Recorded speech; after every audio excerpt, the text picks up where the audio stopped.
आज एक निरोप देऊ इच्छितो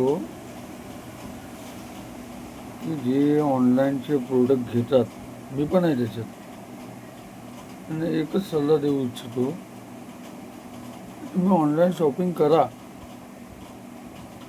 पण कशी करायची? ऑनलाईनचे प्रोडक्टचे फॅब्रिक किंवा ऑनलाईन कुठलीही शॉपिंग, तुम्ही त्या फॅब्रिक बघता का? आणि त्या फॅब्रिकवर तो फॅब्रिक दाखवला जो जातो तोच येतो का? DSLRचे 2.5-3 लाखाचे लेन्सेसवरनं त्या कॅमेऱ्याची शूटिंग होते. आता प्युअर पेट, माझी मांजर आहे घरी, पर्शियन क्रॉस, त्याचा प्युअर पेटचा जो प्रोडक्ट आहे मेडिकलमध्ये 1.25 किलोग्राम्स 290 आहे, तोच ऑनलाईनमध्ये 242 आहे. माझा विचार काय की 38 किंवा 48 वाचतील, चला ऑनलाईन शॉपिंग करूया. असे 3-4दा मी वाचलेलो आहे, का की मी तो ऑनलाईन शॉपिंगमध्ये इंटरेस्ट दिला नाही. तुम्ही सर्वे करा बाजारामध्ये की ती ऑनलाईन शॉपिंगची जी वस्तू आहे ती चांगली आहे की ऑनलाईनची किंवा मार्केटची वस्तू चांगली आहे. आणि एक गोष्ट की तुम्ही ऑनलाईनवाल्याकडे जाता का वर्गणी मागायला, की गणपती निमित्ताची वर्गणीची पावती फाड, मंदिराची फाड, मशिदीची फाड, दर्गेची फाड, कुठल्या फ्लिपकार्ट भीक मागा, ॲमेझॉन भीक मागा, मिशो, कितीतरी लाखो तरी प्लॅटफॉर्म आहेत. घरातल्या बायका आमच्या त्या कुठल्याही धर्माच्या डायरेक्ट ऑनलाईन शॉपिंगवर उड्या मारतात. का? ऑनलाईन आला आहे, रोटी मशीन आली आहे, वॉशिंग मशीन आला आहे, युटेन्सिल धुवायची वॉशिंग मशीन आली आहे. कुठल्याही काम हाताने करायला जात नाही.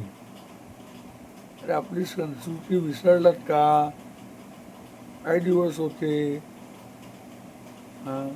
कोकणामध्ये ही ऑनलाईन शॉपिंग आल्यामुळं नागडे फिरायला लागलेत लोक. One piece, track pants, night suit घालून आपले बायकं किंवा ही संस्कृती गमवणारी माणसं जे पण आहेत आपल्या कोकणात, कुणाचं नाव किंवा कुणाची टिप्पणी करत नाही, पण ही संस्कृती महाराष्ट्राची घालवल्या गेली आहे. पहिले कुठले तरी सण, दिवाळी असो की रमजान ईद असो, सर्व व्यवस्थित व्हायचा, कुठला जातपात नाही, एका ताटात जेवायचं. ते सर्व सण तेव्हा सगळे गायब कुठे झाले? त्या ऑनलाईन ट्रेंडमध्ये ना, त्या फेसबुकमध्ये ना, त्या इंस्टाग्राममध्ये ना, जो काही व्हायरल व्हिडिओ आला, नितेश राणे चुकीचं वर्तृत्व करणार मुसलमानावर, कुठल्याही समाजाचा माणूस असो त्यांनी एक डोक्यात धरायचं की माझा धर्म माझा, कोण कुणाच्या धर्मावर टिप्पण्या करत नाही. त्या दिवशी मी निलेश राणेचा स्टेटसवर ठेवला.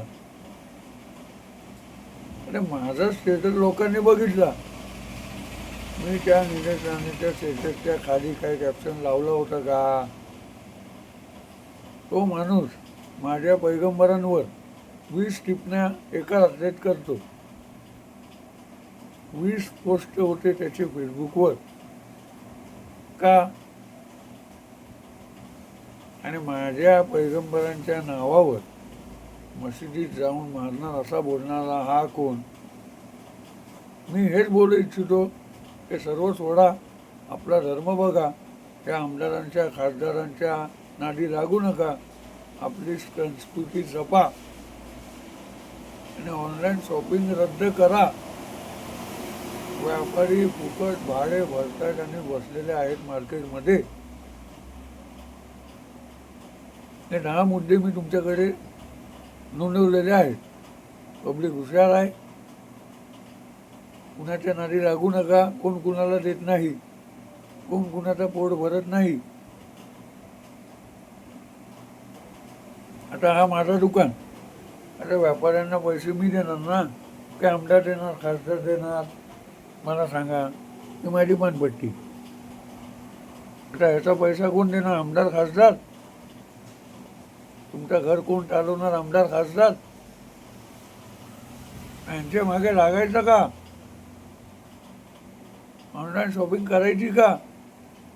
अरे घरातले आपले बाजारपेठेत कितीतरी व्यापारी कर्जबाजारी होऊन गाव सोडून गेले. का गेले? नागरिकांमुळं, ऑनलाईन शॉपिंगमुळं. हे बंद करा. आज बंद कराल, उद्या सुखात राहाल. हे आपण पैसा कमवत आहेत. मोबाईल मागवतो ते ढगल टाकतायत आणि मग तुम्ही त्या कस्टमरच्या पार्सल बॉयला मारणार. हे सगळं बंद करा.